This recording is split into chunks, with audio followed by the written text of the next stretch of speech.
रत्नागिरी सिंधुदुर्ग लोकसभा मतदारसंघातून केंद्रीय उद्योग मंत्री नारायण राणे काही वेळामध्येच आपला लोकसभेचा उमेदवारी अर्ज दाखल करणार आहेत आणि लोकसभेचा उमेदवारी दाखल करताना मारुती मंदिरपासून प्रचंड मोठं शक्तीप्रदर्शन करून मोठ्या रॅलीच्या समुदायाच्या माध्यमातून जाऊन ते आपला उमेदवारी अर्ज दाखल करणार आपल्यासोबत आहेत रत्नागिरीचे भाजपा जिल्हाध्यक्ष राजेश सावंत आणि सिंधुदुर्गचे जिल्हाध्यक्ष प्रभाकरजी सावंत।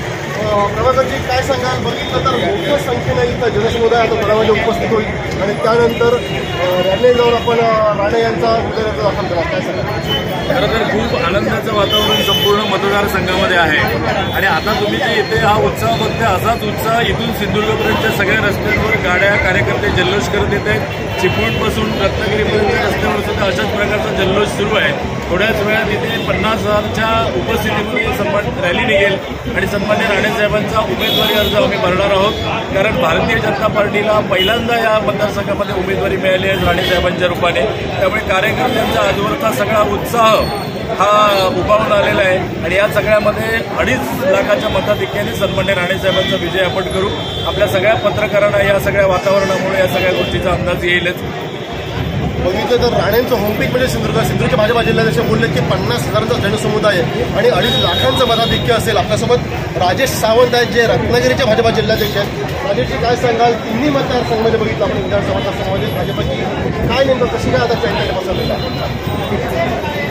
देशाचे प्रधानमंत्री मोदीजी तिसऱ्यांदा व्हावेत आणि देश सुरक्षित आणि बलवान व्हावा याच्याकरता महायुतीचे उमेदवार म्हणून माननीय राणेसाहेबांना उमेदवारी मिळाले।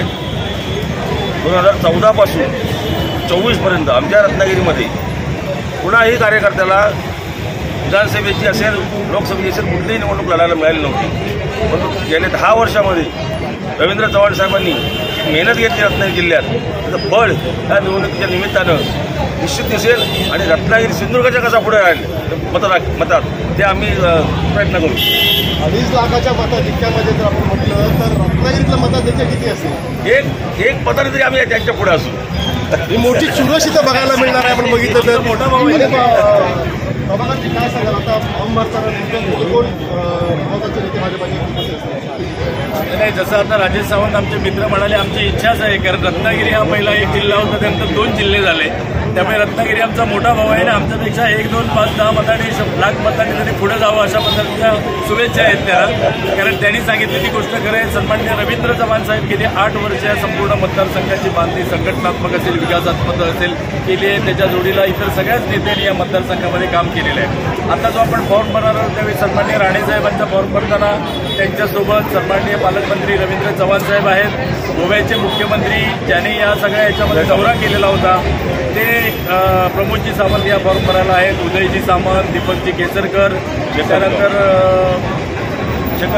शेखर निकम, आमदार नितेशजी राणे, निलेशजी राणे, राजन दिलीप, प्रमोद जठार, अतुल कासेकर ही सगळीच या मतदारसंघामध्ये कार्यसंबंधित सगळी मंडळी आहेत। आमचे मित्र किरण सामंत सुद्धा या सगळ्या प्रचार रॅलीमध्ये सहभागी होऊन फॉर्म भरण्याच्या कामी उपस्थित असतात। एक महत्त्वाची बातमी आपल्याला समजली आहे की आताच्या घडीला आपण पाहिलं तर नारायण राणे यांचा उमेदवारी दाखल करताना लोकसभा मतदारसंघाचे पक्षनिरीक्षक आणि गोव्याचे मुख्यमंत्री डॉक्टर प्रमोद सावंत यांच्यासह उदय सामंत आणि किरण सामंत हे सामंत बंधू यांच्या व्यतिरिक्त शेखर निकम हे राष्ट्रवादी काँग्रेसचे आमदार, भाजपचे आमदार नितेश राणे, माजी खासदार निलेश राणे यांच्यासह अतुल कासेकर असतील म्हणा किंवा प्रमोद जठार असतील म्हणा, राजन दिली असतात, हे भाजपाचे दिग्गज नेते जे आहेत ते इथं उपस्थित असणार आहेत। कॅमेरामॅन आनंद तांबेसह राजन चव्हाण, आपला सिंधुदुर्ग न्यूज, रत्नागिरी। ताज्या अपडेट्स आणि ताज्या बातम्यांसाठी आजच सबस्क्राईब करा आपला Sindhudurg digital news channel. Like करा, शेअर करा, कमेंट करा आणि महत्त्वाचं म्हणजे बेल आयकॉनला क्लिक करायला विसरू नका।